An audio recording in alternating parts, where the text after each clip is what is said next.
last hour, we heard that Chelsea want Marc Guehi. What can you tell us, Mark?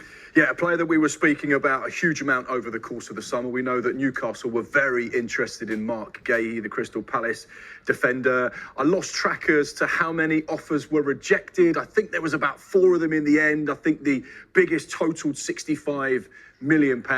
Newcastle couldn't get their man. He stayed at Selhurst Park and has been an important figure for them in what has been a really challenging season.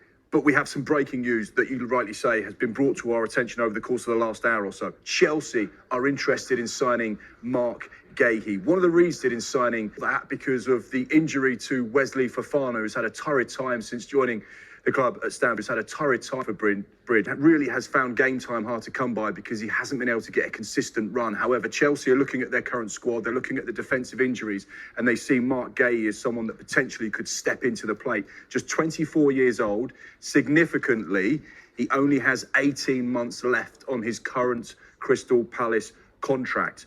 One thing that's really interesting about this as well is because there is one player that's currently on loan from Chelsea to Crystal Palace, Trevor Chalobah. So it may be an interesting topic of conversation when the dialogue happens between Crystal Palace and Chelsea and they say, well, look, we're interested in Marc Guehi. However, if we can't come to an agreement there, we might have to recall Chalobah. So which would you rather lose?